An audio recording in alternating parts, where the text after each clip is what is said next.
Feliz sábado, mis hermanos.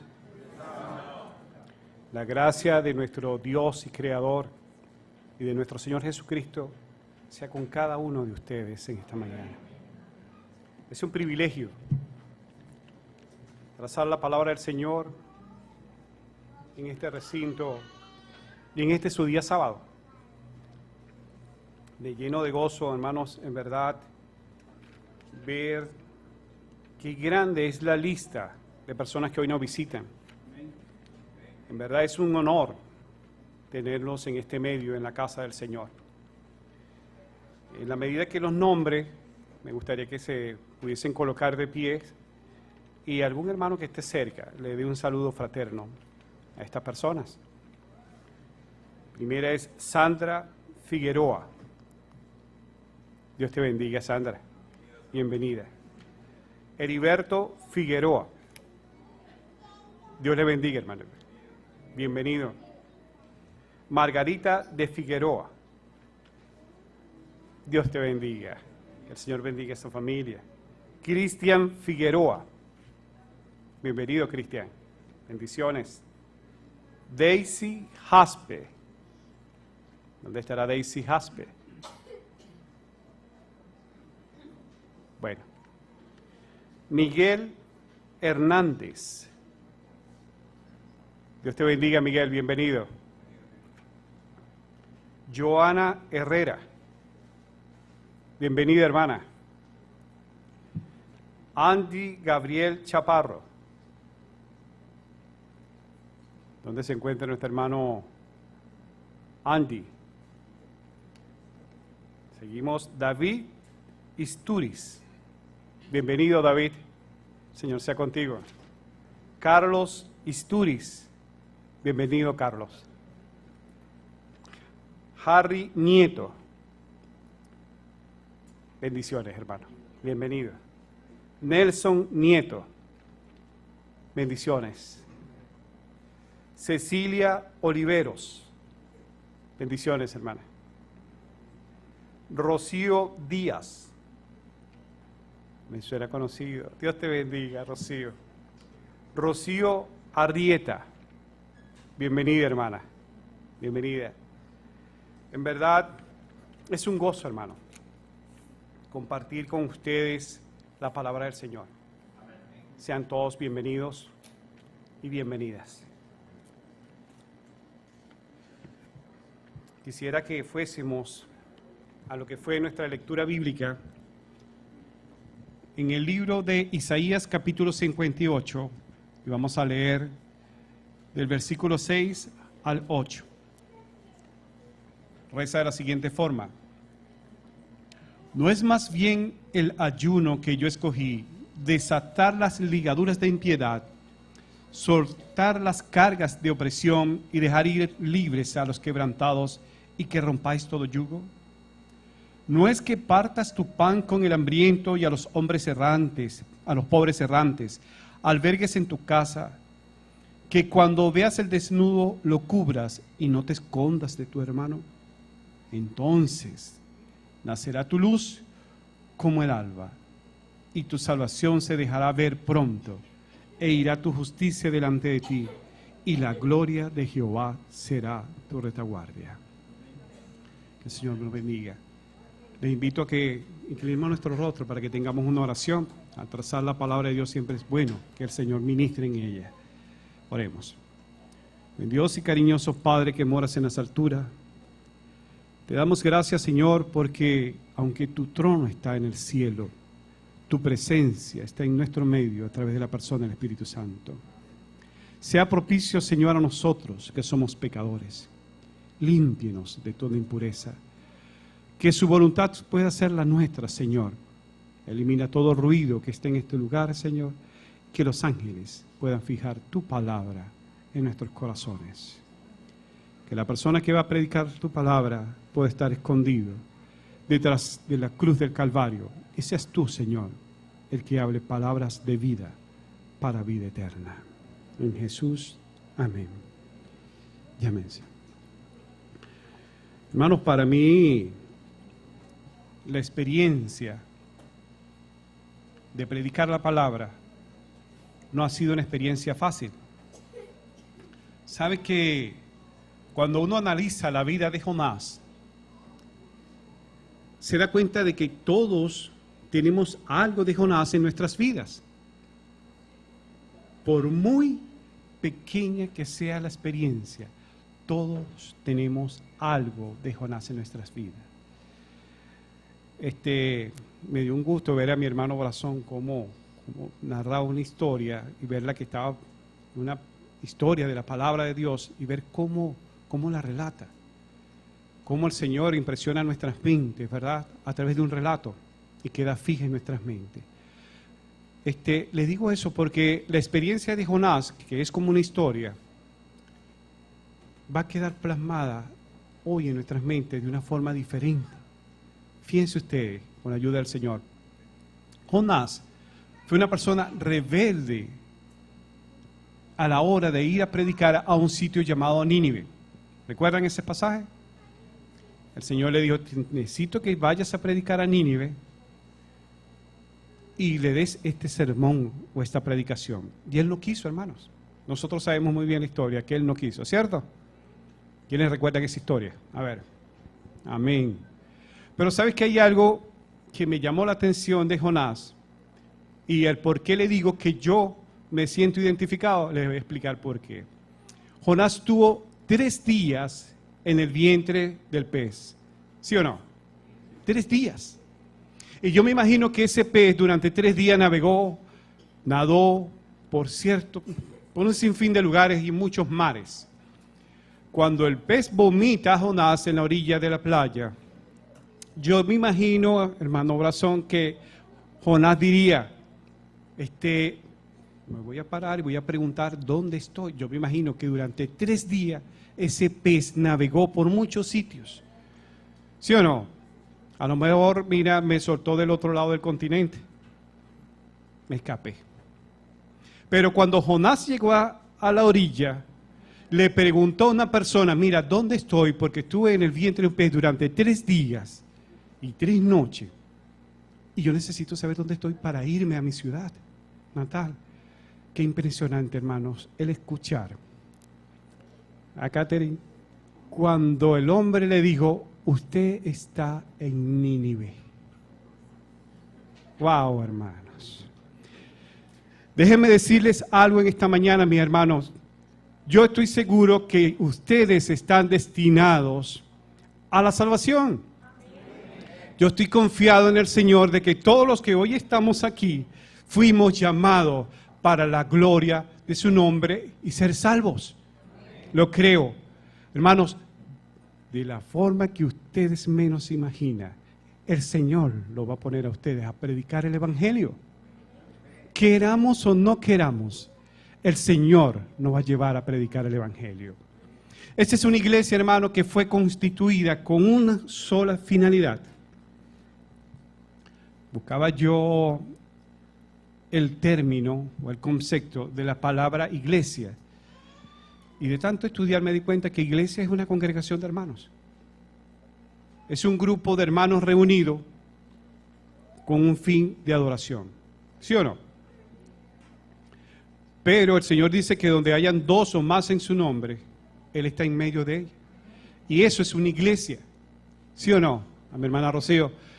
Entonces, esta es la iglesia de Cristo, ¿cierto? Pero el Señor dice, en la pluma inspirada, que la iglesia de Dios fue creada, fue hecha con un solo fin, o el más importante. ¿Quién de ustedes sabe cuál es el fin? O la causa por la que Dios tiene una iglesia en este pueblo y en este mundo, sobre todo en Venezuela. Dice que la causa de la iglesia o su objetivo principal, hermano, es la de la salvación de los hombres. O sea, nosotros estamos llamados, fuimos escogidos y fuimos apartados, como lo estudiamos una vez, cuando nosotros fuimos apartados, fuimos creados para dar gloria a Dios. Pero cuando ustedes vienen acá, cuando nosotros fuimos traídos para acá, el Señor nos hizo una invitación. Y esa invitación es de predicar el Evangelio. ¿Sí o no? De ir a salvar las almas que están en el mundo. Ese es el único fin de la iglesia, hermano. Y yo creo que es un fin muy honroso. Para honra de Dios, fuimos llamados a un cometido especial.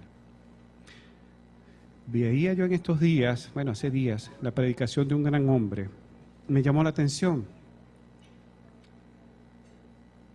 ¿Ustedes creen, mis hermanos, que Dios solo no puede predicar el Evangelio? ¿Sí puede, verdad que sí? Hace mucho, ¿verdad? Hubiese terminado, hermano Martín. Bueno, fíjense ustedes, mis hermanos, ustedes se imagínense ustedes que un día jueves o un día viernes el Señor hace aparecer en el medio del cielo la ley de Dios, y en esa ley brilla el cuarto mandamiento y debajo dice Iglesia Adventista del Séptimo Día. ¿Qué creen ustedes que pasaría el sábado siguiente? ¿Ah? No ocupísemos de la iglesia, ¿verdad que sí? ¿Por qué? Porque sería totalmente evidente, ¿cierto? Ahora, ¿ustedes creen que los ángeles podrían predicar el Evangelio? Sí, ¿verdad que sí? Sí, imagínense a Cornelio. A Cornelio se le apareció un ángel y este ángel le dice, anda y busca a Pedro. Si yo hubiese sido Cornelio, yo le digo, pero predícalo tú. Imagínense las palabras angelicales, la evidencia que tiene un ángel de conocer directamente a nuestro Señor Jesús. ¿Qué no sería más hermoso de escuchar de un ángel la palabra de Dios? Pero el Señor tampoco quiso así, mis hermanos. Ustedes saben por qué son ustedes y soy yo lo que fuimos llamados a predicar el Evangelio. ¿Saben por qué, mis hermanos? Mis queridos, porque nosotros somos los que necesitamos crecer en Cristo. Nosotros somos los que necesitamos crecer en la gracia. Porque en la medida que nosotros salvamos a otros, con la ayuda del Señor, nos salvamos a nosotros mismos. Amén. Así es, mi hermano. Es el fin de Dios, el objetivo de que nosotros prediquemos el Evangelio, el de salvarnos a nosotros mismos. La palabra de Dios está plasmada, hermano, de evidencia, de testificación, de predicación. Esta mañana, mis hermanos, vamos a tocar un tema muy bonito. De hecho, es uno de los milagros, yo creo que es, sí, uno de los pocos milagros donde aparecen en los 4 evangelios. ¿Saben que yo me preguntaba, hermano Brazón, por qué hay 4 evangelios? Para los hermanos que nos visitan. ¿Saben que en la Biblia hay 4 evangelios? Pero hay 4 evangelios porque hay 4 puntos de vista sobre una misma persona. Les explico. Si yo le digo a ustedes que ven acá, ¿verdad? Algunos me dirán, mira, ahí hay un micrófono con una lechita azul, gorrito, pues. Otros me dirán, mira, está muy bajito. Otros me dirán, mira, el cable está como muy flaquito. En fin, aunque van a tener temas diversos de lo que están viendo, es lo que están viendo y es real. Pues déjeme decirle que este milagro del que les voy a hablar fue visto por los 4 evangelistas, plasmado en la palabra desde 4 puntos de vista que si ustedes lo ensamblan se van a dar cuenta que es lo mismo pero con un solo fin. Pero si lo plasmaron los 4 evangelistas, quiere decir que fue un milagro que trascendió más allá de lo que nosotros imaginamos. Ese milagro, mi hermano, tiene que ver con la alimentación de los 5,000. ¿Sabían ustedes que ese milagro está en los 4 evangelios? Vamos a buscar en nuestras Biblias, en el libro, el Evangelio según San Lucas, el capítulo 9, y vamos a leer del 10 al 17. Dice así: vueltos los apóstoles, le contaron todo lo que habían hecho, y tomándolo se retiró aparte, a un lugar desierto de la ciudad llamada Betsaida. Y cuando la gente lo supo, le siguió, y él les recibió, y les hablaba del reino de Dios, y sanaba a los que necesitaban ser curados. Pero el día comenzaba a declinar, acercándose los 12, le dijeron: despide a la gente, para que vayan a las aldeas y campos de alrededor y se alojen y encuentren alimento, porque aquí estamos en un lugar desierto. Él les dijo, dadle vosotros de comer. Y dijeron ellos, no tenemos más que 5 panes, 2 peces, a no ser que vayamos nosotros a comprar alimento para toda esta multitud. Y eran como 5,000 hombres. Entonces dijo a sus discípulos, hacerlos sentar en grupos de 50 en 50. Y así lo hicieron. Y así, haciéndolos sentar a todos, tomando los 5 panes y los 2 peces, levantando los ojos al cielo, los bendijo y los partió y dio a sus discípulos para que lo pusiesen delante de la gente. Y comieron todos y se saciaron y recogieron lo que sobró, 12 cestas de panes. Amén. Mi pregunta acá esta mañana es, ¿quiénes creen en el milagro? ¿Quiénes creen que Dios sigue haciendo milagros? Amén. Hermanos, es impresionante. A veces nos preguntamos, 5,000 personas. ¿Por qué habían ahí 5,000 personas? Cuando nosotros leemos con profundidad la palabra, nos damos cuenta que eso ocurrió en la época donde estaban celebrando la Pascua. Y cuando celebran la Pascua en Israel, en ese sitio, ¿verdad?, venían muchos peregrinos de muchos lugares. Y era en la época de primavera. Y podemos entender, mis hermanos, que habían ¿cuántos hombres? 5,000 hombres. Vamos a ir sacando cuenta, mis hermanos. ¿Cuántos matemáticos tenemos acá? 5,000 hombres, mi hermano Martín.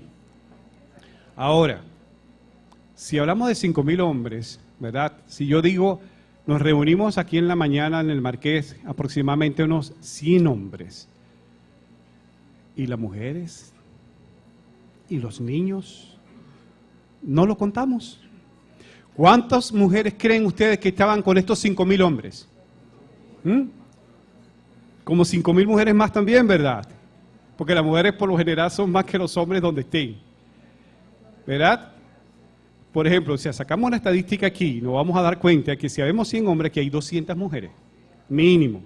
Pero vamos a ir por la medida chiquita. Habían 5,000 hombres y habían aproximadamente unas 5,000 mujeres.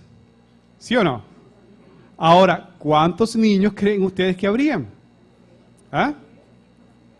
Como unos 10. ¿Verdad? O sea, estamos hablando de un milagro que se hizo, ¿verdad?, en función a cuántas personas, mis hermanos. Como 20,000 personas alimentó nuestro Señor Jesús. Esa es una bendición, mis hermanos. ¿Sabe que la iglesia en este milagro, la iglesia que estaba en ese momento, que era Jesús y sus apóstoles, sus discípulos, hace una evidencia de un milagro que para mí hoy en día sigue ocurriendo, pero no nos damos cuenta, mis hermanos. Lamentablemente no vemos cómo Dios hace milagros en estos tiempos. Hermanos, la palabrita puede salir fuerte, pero por nuestra incredulidad, hoy en día, no vemos milagros mayores. Pero están a la vuelta de la esquina, mis hermanos. El Señor está más deseoso de derramar bendiciones sobre nosotros que de nosotros pedírselas. Vamos a hacer un pequeño análisis de esto, para que ustedes vean cómo la iglesia se ve reflejada, o la misión de la iglesia se ve reflejada en este milagro. Dicen, vamos a empezar con el término en versículo 10, vueltos los apóstoles. ¿Vueltos de dónde, mis hermanos?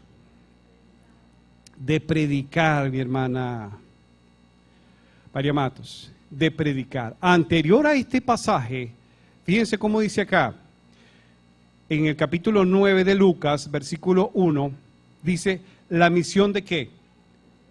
De los 12 discípulos. Ante este evento, Jesús había preparado a sus 12 discípulos para que fuesen a evangelizar un sitio. Los mandó solo. Cabe destacar, mi hermano, las características. Ojo, aquí vamos a ver grandes milagros de Dios. Vamos a ver lo que es depender de Dios. Vamos a ver cómo Dios actúa de acuerdo a nuestra fe. Fíjense cómo dice que los envió. En el capítulo 9, si estamos hablando de vueltos los apóstoles, en el versículo 10, fíjense cómo, qué era lo que estaban haciendo. Habiendo reunido a sus 12 discípulos, les dio orden y autoridad, la misma que nos dio a nosotros, la misma autoridad que le dio a esta iglesia donde yo milito, donde están ustedes. Id y predicad el evangelio. Esta orden fue la que le dio a sus discípulos, dice, y le dio autoridad sobre todos los demonios para sanar enfermos. Y los envió a predicar el reino de Dios y sanar a los enfermos, y les dijo, aquí es donde viene lo bueno. A veces yo me pregunto, vamos a predicar, hermano Martín, y empezamos a sacar cuentas. Digo el hermano Martín porque este es un hombre de Dios que sabe lo que es predicar el evangelio, hacer campañas.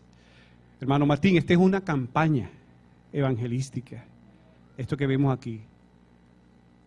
Aquí hubieron 5,000 personas que iban a ver un milagro. Pero antes de eso, vamos a terminar de echar el cuentico. Fíjense cómo los mandó el Señor. Dice en el versículo 3, y les dijo, no toméis nada para el camino, ni bordón, ni alforja, ni pan, ni dinero, ni llevéis ¿qué? 2 túnicas. Y en cualquier casa que donde estéis, quedaos allí, y de allí salid. Y donde quiera que no seas recibido, salid de ella, de aquella ciudad, y sacudí el polvo de vuestros pies en testimonio contra ellos. Y saliendo pasaban por todas las aldeas anunciando el evangelio y sanando en todas partes. El Señor Jesús le dijo, ustedes vayan y prediquen el evangelio. No necesitan llevar 2 túnicas, no necesitan llevar pan, no necesitan llevar dinero. ¿Por qué creen ustedes que Jesús le dijo, no necesitan? ¿Ah?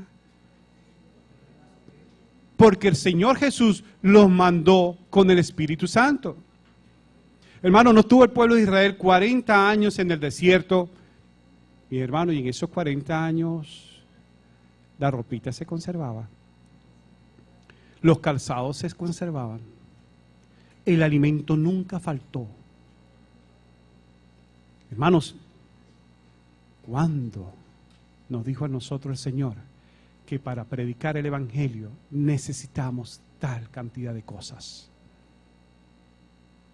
¿Cuándo le dijo el Señor Jesús a José Orlando, Orlando, para ir usted a predicar el evangelio, necesita llevar tantas cosas? Videodín, mucha ropa, dinero, pan. Mi presencia irá contigo. Eso fue lo que el Señor les dijo a sus discípulos. Y entonces dice, vueltos los apóstoles, en el versículo 10, le contaron todo lo que había hecho y tomándolos se retiró aparte a un lugar desierto llamado Betsaida. Ay, hermanos, qué bueno es el Señor, ¿saben? El Señor, sabiendo que terminaban de hacer una campaña evangelística, a mi hermano Martín se los llevó aparte. Vamos a evaluar, vamos a ver cómo estuvo eso, qué pasó, cuáles fueron los frutos. Y el Señor Jesús se los llevó aparte. Qué importante es, mis hermanos, que nosotros podamos estar un momento aparte con Jesús. Evaluar con Jesús la situación. Y Él considera esa para nosotros una necesidad. El mismo Señor Jesús dice en su palabra que Él se apartaba a estar con su Padre, ¿cómo? A solas. Qué importante es, mis hermanos, que todos y cada uno de nosotros escojamos un momento en el día. Si es el de la mañana, es el mejor, de la madrugada, estar aparte con el Señor. Decirle, Padre, ¿cómo es de hacer tu obra? Señor, ¿cómo es de predicar el evangelio? El Señor dice en su palabra, mis hermanos, que en la medida que nosotros le contemplamos, vamos a ser ¿qué? Parecidos. Dice el versículo, porque mirándolo como un espejo, somos transformados de gloria en gloria. ¿Quiénes dicen amén? Amén. Y entonces, ¿a quién nos parecemos, mis hermanos? ¿A quién nos estamos pareciendo nosotros? ¿A quién estamos contemplando nosotros, mis hermanos? Es notorio la situación que está viviendo nuestro país. Es notorio la necesidad de paz que necesita este país. Y nosotros conocemos cómo llevar un bálsamo de paz a este país. Necesitamos un encuentro personal con Cristo. Necesitamos una mirada personal de Jesús. Liliana, esa mirada que cuando estamos hundidos en el pozo, el Señor extiende su mano y nos rescata. Donde el Señor nos redime de todas las necesidades que tenemos. Sigue diciendo, ahora, como dije que este milagro aparece en los 4 evangelios, no vamos ahora a Marcos capítulo 6. Y dice, vinieron aparte 6, el versículo 30. Marcos capítulo 6, versículo 30. El 31 dice, venid vosotros aparte a un lugar desierto y descansad un poco, porque eran muchos los que iban y venían, de manera que ni aún tenían tiempo para comer. Fíjense qué belleza, mi hermano. Y se fueron solos en una barca a un desierto, a un lugar desierto. Pero muchos de los que vinieron, vieron y le reconocieron. Y muchos fueron a donde él estaba, al pie de la ciudad, y llegaron antes que ¿quién? Que ellos. Y salió Jesús y vio una gran, ¿qué? Una gran multitud y tuvo compasión de ellos. Ellos se fueron, estuvieron a solas con Jesús, porque dice la palabra que no tenían tiempo ni para comer. Pero estando ellos allá, ¿qué pasó? La gente se dio cuenta y fueron donde estaba ¿quién? Donde estaba Jesús y sus discípulos.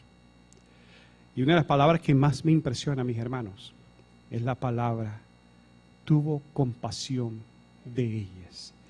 Hay una parte en uno de los evangelios que dice, porque eran como ovejas que no tenían pastor.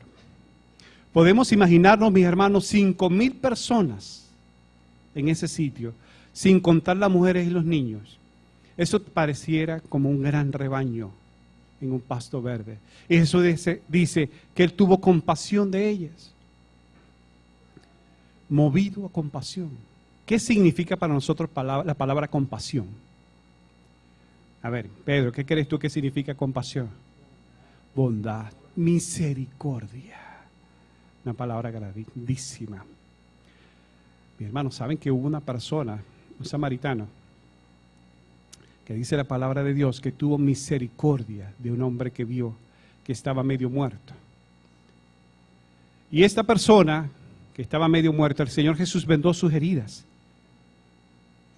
lo puso en su cabalgadura y lo llevó a un mesón. Y le dijo a la persona que estaba ahí que le cuidase a esa persona hasta que él, ¿qué? Hasta que él regresara. Cuando nosotros vemos a esta persona movida de misericordia, movida por la compasión, movida por la bondad, a veces me pregunto yo, Señor, ¿será que yo tengo esa bondad, tengo esa misericordia, tengo esa compasión por las personas que hoy en día mueren? ¿Será que es eso lo que yo necesito en mi vida, tener misericordia y tener compasión por aquellos que están allá afuera, que perecen? Hermana, ¿cuántas personas creen ustedes que hay en estos edificios que están aquí cerca? Que necesitan ser atendidos, que necesitan ver el rostro de Jesús, que necesitan ver la compasión de nosotros. ¿Cuántas personas? Si les digo, mis hermanos, algo le va a impresionar. Jesús casi nunca estaba en un templo. Jesús, la mayoría de sus personas evangelizadas estaban fuera. A nosotros nos gusta mucho esta iglesia, ¿verdad que sí? El confort de aquí es increíble. Es increíble, mis hermanos. Pero necesitamos tener compasión, hermanos, por las personas que están allá afuera. Ser movidos a misericordia. Jesús dice, y tuvo compasión de estas personas. Y dice más adelante en el mismo versículo 34, y comenzó a ¿qué? A enseñarles muchas cosas. Empezó a enseñarles. Hermanos, una de las características que vemos acá es que el Señor lo primero que hacía era darle pan de vida a las personas. Dice que curaba a todas esas personas. El Espíritu de Profecía dice que el Señor Jesús, su semblante en ese día, era un semblante pálido, cansado. Y el Señor en ningún momento se apartó para descansar, solamente lo que hacía era servir y servir a los demás. Dice la palabra que se dedicó a enseñarles las cosas. Cuando ya era muy avanzada la hora, sus discípulos se acercaron a él diciendo: hermano Martín, el lugar es desierto y la hora es muy avanzada. Despídelos para que vayan a los campos y las aldeas alrededor y compren pan, pues no tienen qué comer. Aquí es donde viene lo bueno, hermano. Ellos vienen y le dicen al maestro: maestro, mira, estas visitas que están acá, despáchalos ya porque ya se está haciendo muy tarde y no tienen que comer y la hora es muy avanzada. ¿Saben algo, mis hermanos?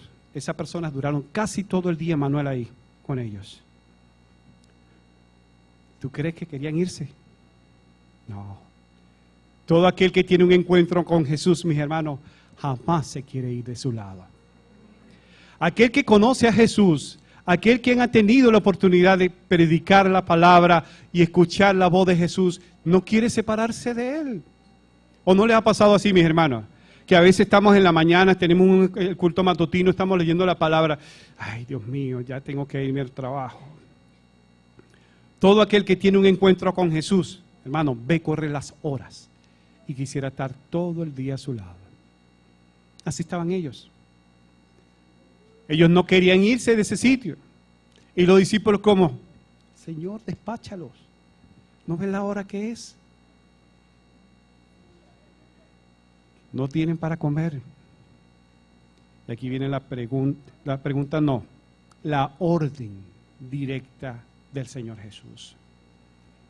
En el versículo 37 del Evangelio según San Marcos, el capítulo 6, respondiendo, Él les dijo: dadle vosotros de comer. Ellos dijeron: que vayamos y compremos pan por 200 denarios y le demos de comer. Ya le voy a decir por qué hablaron de 200 denarios. Hermanos, el Señor les dice: dadle vosotros de comer. Ni siquiera le está diciendo a Jesús: tranquilo que yo les voy a dar de comer. No, Jesús le dijo: dadle vosotros de comer. Yo me imagino que sus discípulos se preguntarían: pero bueno, ¿qué le pasó al maestro? ¿Ah? El hambre le está pegando duro, ¿sabe? El hambre le pegó duro al maestro. Está diciendo cosas que no son congruentes. Se olvidaban de que ese maestro que estaba ahí fue el que alimentó durante 40 años en el desierto con maná del cielo. ¿A cuántos hombres? ¿Ah? ¿Quién recuerda cuántas personas habían en el desierto? Más o menos 600.000 personas salieron de Egipto, ¿cierto? 600.000 personas alimentó Jesús en el desierto durante 40 años. Le mandaba el pan del cielo, el maná. Y estos hombres le dicen a Jesús: Señor, ¿cómo se te ocurre? Y Jesús le dijo: dadle vosotros de comer. La interrogante más grande, mi hermano, la vemos en el Evangelio según San Juan. El mismo pasaje en el capítulo 6. Que Jesús, ¿verdad? Dice en el capítulo 6, versículo 5. Cuando alzó Jesús los ojos y vio que había venido una gran multitud, le dijo: ¿a quién? A Felipe. Le dijo: Felipe, ¿de dónde compraremos pan para comer, para que coman estos? Mis hermanos, fíjense que la pregunta no es ¿de dónde vamos a sacar tanto dinero? Sino la pregunta es ¿de dónde vamos a sacar pan? Hoy en día pasaría igualita, hermana María, que le digan a ustedes: bueno, consigue el dinero y el pan. ¿Sí o no? ¿Dónde vamos a hacer la colita para el pan? ¿Verdad? Podemos tener pan, el dinero, Pero el problema no era el dinero, sino el pan. Y el Señor Jesús dice, ¿de dónde vamos a sacar tanto pan para estas personas? Porque a esa hora que estaban ellos ahí, ni había panadería, ni había panaderías que hiciesen tanto pan para tanta gente. Pero él le pregunta a quién, a Felipe. Le pregunta a Felipe y dice la palabra del Señor, dice, pero esto decía ¿para qué? Para probarle. Mis hermanos, ¿saben algo? Todos nosotros somos probados así. Yo soy probado así casi todos los días. El Señor me dice, resuelve, ese es tu problema. Y a veces, hermano, estoy triste, a veces estoy casi derrotado y me siento mal, hermano. Caigo de rodilla en mi casa y digo, Señor, no puedo más. Ya no puedo. ¿Qué hago? Escucho una voz fuerte, una voz con firmeza y dice, yo soy. Dice, yo soy. Cuando yo estoy débil, hermano, cuando ya yo no puedo más, cuando las pruebas me aturden, escuche esa voz poderosa que dice, José Orlando, yo soy. Hermano, podemos tener la incertidumbre, podemos tener la necesidad más grande y apremiante en nuestras vidas. Pero tengan la seguridad de que hay un yo soy detrás de ustedes y delante de ustedes capaz de resolver la crisis y el problema que usted tenga. Aquí le dice a Felipe, ¿dónde vamos a sacar tanto pan? Y Felipe dice, mira, ni 200 denarios que tengamos. Vamos a tesorería, vamos a preguntarle a Germán cuánto podemos hacer. O el hermano Nelson, mi hermano Martín, ¿qué podemos hacer? Pero hubo un hombre más crédulo que el mismo Felipe, y este hombre fue Andrés. Andrés dice que consiguió un muchacho como Samuel, a Samuelito, y este niño tenía ¿cuántos panes y cuántos peces? ¿Ah? Amén, 5 panes y 2 peces, ¿verdad? Fíjense en el versículo 8, uno de sus discípulos, Andrés, hermano de Simón Pedro, le dijo, aquí está un muchacho que tiene 5 panes y 2 pececillos. ¿Más qué es esto para tantos? Ay, mis hermanos, aquí es donde el brazo del Señor es poderoso. Aquí es donde el Señor se luce, donde nuestra debilidad, Él en nuestra debilidad se fortalece y es donde se ve el poder de Dios, mis hermanos. En la oración que tuvo mi hermano Brazón, sobre los diezmos y las ofrendas, me captó mucho la atención una parte donde él dice, Señor, bendice la parte que nos queda en nuestros bolsillos, ¿verdad? ¿Cuántos de nosotros en nuestras casas no solamente tenemos 5 panes y 2 peces? Y el Señor nos dice, eso basta. Para hacer el milagro de Dios, lo único que necesitamos, mi hermano, es hacer como este niño. ¿Qué hizo este niño? Aquí está lo que hay. Esto es lo que tenemos. Esto es lo que hay aquí, 5 panes y 2 peces. El Señor está a tu orden, toma, esto es lo que hay. Este niño llegó con su comida, con su habido, y lo puso al servicio del Señor. Y lo puso, ahí está. ¿Saben, mis hermanos? ¿Cuántos panes y cuántos peces tenemos nosotros en nuestras casas? Y la única forma, hermano, escuchen bien, porque yo he sentido ese milagro en mi vida. La única forma de que nosotros podamos tener más panes y más peces es que entreguemos lo que nosotros tenemos en nuestras manos. Y el Señor eso lo va a bendecir y el Señor eso lo va a multiplicar. Y dice la palabra del Señor que sobró 12 cestas. 12 cestas de esos alimentos sobraron. Ah, pero a mí no me gustan los pececitos, sino es el salmón. Ah, pero a mí no me gusta ese pancito, sino el de trigo. Hermano, tenemos que aprender a ser humildes con el Señor y ser agradecidos. Y el Señor va a bendecir lo que nosotros tenemos en nuestros bolsillos. El Señor va a bendecir lo que ustedes tienen en sus finanzas. Pero entreguemos lo que tenemos a la disposición del Señor. ¿Saben por qué le digo que aquí en este milagro está la evidencia, pues, de lo que el Señor quiere para su iglesia? Le voy a enseñar por qué. Dice la palabra del Señor, ¿verdad? Entonces Jesús dijo, hacerlo recostar. Dice, y tomó Jesús aquellos panes, en el versículo 11, y habiendo dado gracias, ¿qué hizo? ¿Dio qué? Gracias. El Señor Jesús da gracias por lo poquito que tenían. Ay, mira, por lo insignificante que tenía, el Señor dio gracias. Por esos 5 panes, esos 2 peces, dio gracias. Y en ese milagro entonces no estaba Jesús nada más. ¿Quién vino a hacer presencia entonces? El Padre hizo presencia en ese milagro. Dice el Señor en su palabra que subió los panes y los bendijo. Y dice, y repartió, ¿entre quién? Entre la gente. Jesús repartió a la gente. ¿Dice así la palabra? No, ¿verdad que no? Dice, y repartió entre sus discípulos, y los discípulos ¿entre quién? En lo que estaban recostados. Mis hermanos, Dios ha hecho una gran provisión de bendiciones para esta iglesia. Dios ha bendecido esta iglesia, hermanos.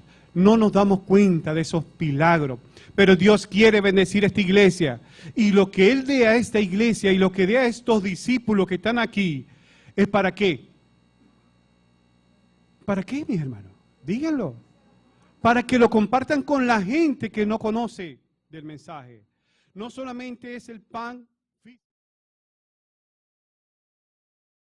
No es que no solamente es el pan físico. Estamos hablando del pan espiritual. En la medida que usted el conocimiento que tiene de Cristo lo dé a otro, el Señor le sigue dando. El Señor sigue suministrando bendiciones sobre ustedes y sobre mi persona. En la medida que Dios nos da milagros de provisión, en esa medida nosotros tenemos que compartir con los demás. La palabra del Señor dice, recoge en el versículo 12, y cuando vienen saciados, dijo a sus discípulos, recoger los pedazos que sobraron, para que no, ¿qué? No se pierda ni un pedazo, nada. Mis milagros, mis hermanos, los milagros de Dios, las bendiciones que nosotros tenemos que ser mayordomos, cuidadores de cada bendición que el Señor ha dado en nuestras vidas. Hermanos, ya casi para concluir, ¿saben algo? Yo soy una persona muy dada a las profecías. Me encantan las profecías. Pero he descubierto algo, mis hermanos. Lo he descubierto desde que estoy en esta iglesia, al lado de Martín, al lado de estos hombres, baluartes aquí en esta iglesia para honra y gloria de Dios. ¿Saben qué, mis hermanos? Cuando ustedes analizan el libro de Mateo, las señales del tiempo del fin, se van a dar cuenta que hay mucho mensaje profético, mucho mensaje escatológico. Pero ese mensaje escatológico viene enlazado con otros mensajes más. Ese sermón no termina, vamos a buscarlo en el libro de Mateo, capítulo 24. Dice, Jesús predice la destrucción del templo. Después, más adelante dice, las señales del tiempo del fin. En el 25 dice, entonces el reino de los cielos es semejante. Como queriendo decir, mira, va a pasar toda esta serie de sucesos. Van a ocurrir este sinfín de cosas. Pero después viene entonces la parábola de las 10 vírgenes, como queriendo decir, así va a ser la condición de la iglesia, en que es cuando yo venga. Después de eso habla de las parábolas, de los talentos. ¿Saben algo, mis hermanos? Después del Señor Jesús dar la parábola de los talentos, hay una parte en las Escrituras que me gustaría que la tocásemos en esta tarde. Porque independientemente de que tengamos muchos conocimientos, porque sé que tenemos conocimientos, eso no nos va a salvar, hermanos. No es malo, ojo. No estoy diciendo que sea malo que tengamos muchos conocimientos. Simple y llanamente que no nos va a salvar eso nada más. Aquí hay una parte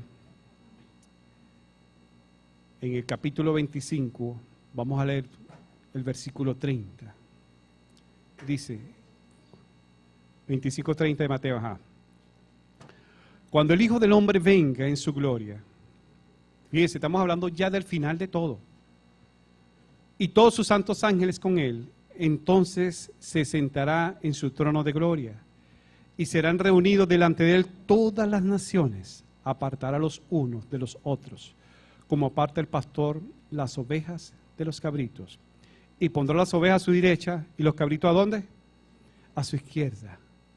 Entonces, en el 34, dice, el rey dirá a su derecha, venid bendito de mi Padre, heredad el reino preparado para vosotros desde la fundación del mundo, porque tuve hambre y me disteis de comer, tuve sed y me disteis de beber, fui forastero y me recogisteis, tuve desnudo y me cubristeis, enfermo y vinisteis a mí, en la cárcel y vinisteis.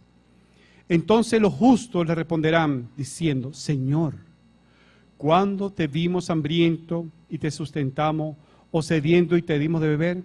¿Y cuándo te vimos forastero y te recogimos, o desnudo y te cubrimos? ¿O cuándo te vimos enfermo o en la cárcel y vinimos a ti? Y él respondió, el rey le dirá, de cierto os digo que en cuanto lo hicisteis a uno de estos mis pequeños, a mí me lo hicisteis. Amén.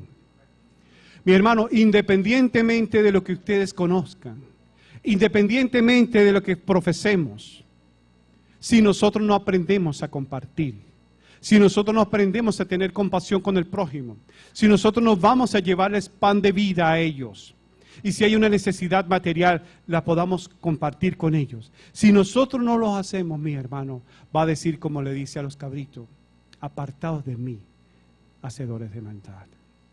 El Señor, mis hermanos, en esta mañana nos dice que la única forma de que nosotros podamos entender que estamos incluidos en el plan de salvación es que salgamos a predicar el Evangelio. Nosotros estamos llamados a ir a reparar portillos, reparar calzada. Estamos llamados a ir a redimir a aquellas personas que están allá afuera. Veo con mucha tristeza, mi hermano, y dolor lo que está pasando en nuestro país, pero más tristeza me da cómo estamos reaccionando nosotros. Este país, este mundo necesita un reflejo de la piedad de Cristo. Necesita ver a Jesús en nuestras vidas. Mis hermanos, cuando salgamos de aquí por la misericordia de Cristo, salgamos con una visión clara de entender que somos llamados a predicar el Evangelio, a llevar las buenas de salvación. Para finalizar, mi hermano, hubo un hombre que hace 2000 años se paró en el camino y nos vio a nosotros moribundos, como el buen samaritano. Y al vernos, vendó nuestras heridas, nos montó sobre su cabalgadura y nos llevó al mesón. Y hace 2000 años le dijo al Espíritu Santo, tenédmelo aquí hasta que vuelva. Esos heridos, mi hermano, esos medio muertos, somos nosotros. Hace tiempo estuvimos en el mundo. Hace mucho tiempo estuvimos así como estaban los que están afuera. Y Jesús nos llamó. Jesús vendó nuestras heridas. Jesús le dijo al Espíritu Santo, tenédmelo aquí hasta que vuelva. Así estamos ahorita, mis hermanos, esperando al Señor Jesús que vuelva. Pero mientras Él vuelve, necesitamos que el Señor Espíritu Santo tome nuestras vidas y podamos sentir un reavivamiento y un cambio. Y podamos salir de aquí, Señor, mis hermanos, henchidos y predicar su palabra. Hermanos, ¿quiénes están dispuestos en esta mañana a entregar sus 5 panes y sus 2 peces al Señor? El Señor les bendiga y haga resplandecer su rostro sobre cada uno de ustedes.